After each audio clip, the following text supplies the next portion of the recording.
Hello everyone, this is Lady and the Violin, and today I will show you how I practice the D Major One Octave scale.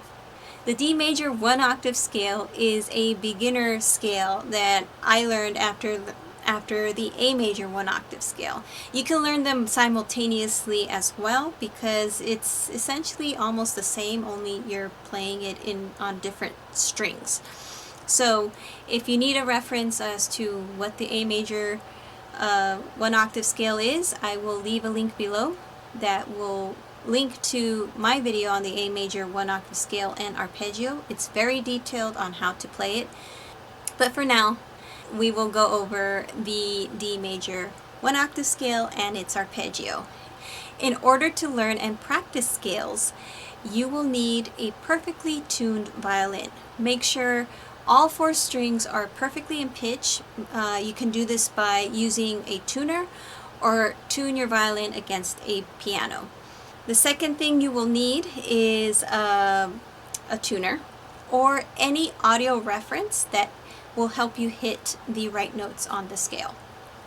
Third, if you are a beginner or a novice, I do recommend using a fingerboard guide or stickers that indicate where all four fingers should land.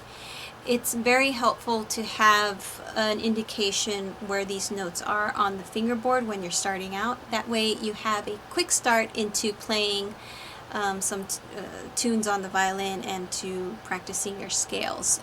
Eventually you do want to wean off of any guide on the fingerboard and train your fingers and your ears to hit the right notes. So let's go over the D Major One Octave scale. You will start with an open D. Your first finger will go on the D string to hit E natural.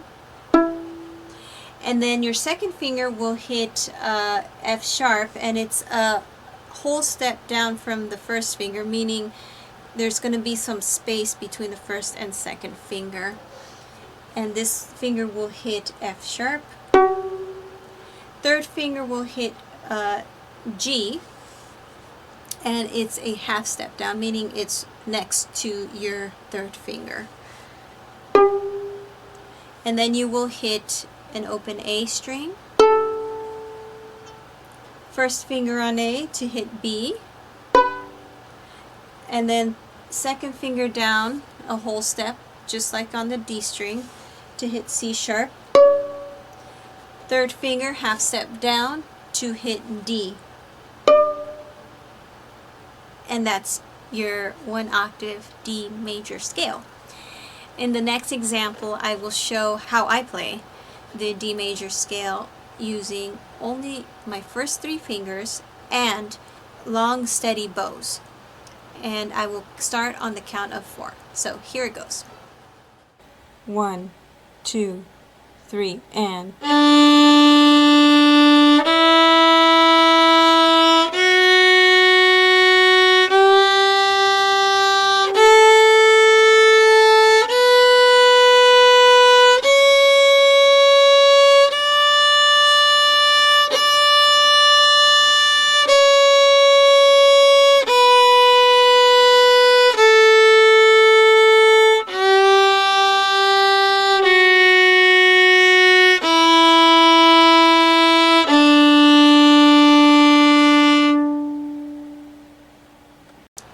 once you get comfortable with playing the D major scale using your first three fingers and long steady bows, you want to take your practice further by implementing bow slurs. And the way you do bow slurs is you play more than one note per bow stroke.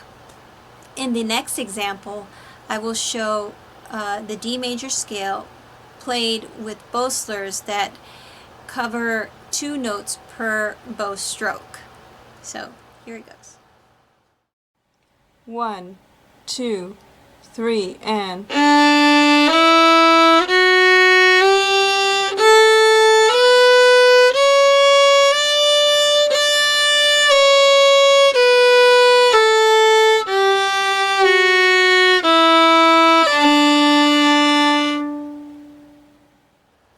You can gradually add more notes per bow stroke. I recommend eventually getting to 4 notes per bow stroke, meaning all the notes per string are played with 1 bow stroke.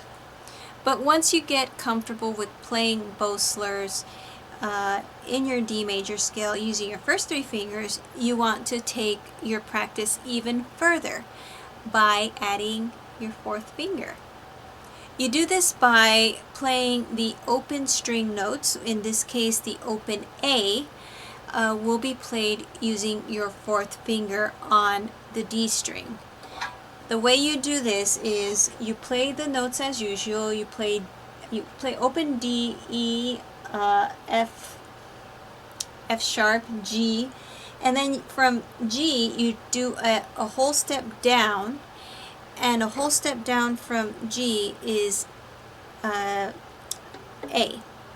So it's the same note as your open A, but played on the D string with your 4th finger. Let's see if I got it correctly. So it's pretty close. So that's how you hit open A on the D string using your 4th finger. So in the next example, I will be playing the D major scale using all 4 fingers. This time I will be playing it against a piano track with the metronome, and the scale will start after a 4 count. So here it goes. Oh, one note. Please keep in mind that the music notation is in quarter notes. I will be playing whole notes, meaning a whole note is 4 beats per note. So it's 1, 2, 3, 4, 1, 2, 3, 4. So just keep that in mind. I did not have enough room to just put whole notes per bar. So it's notated in quarter notes, but I will be playing whole notes. So here it goes.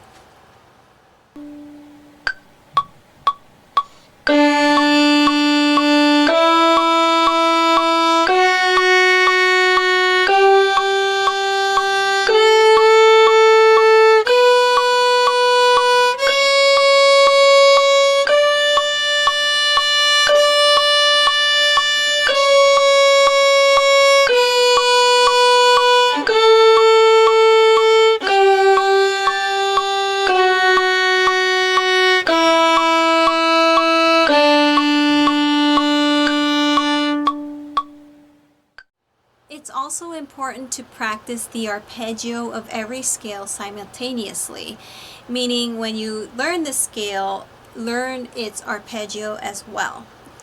For the D major arpeggio, you're going to play an open D, and then 2nd finger to hit the F sharp, and then open A, and then 3rd finger on D. And then you are going to go backwards.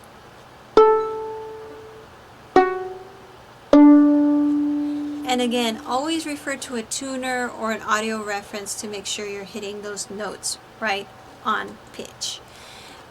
So the next example is how I play the arpeggio using a tuner as a reference. So here it goes.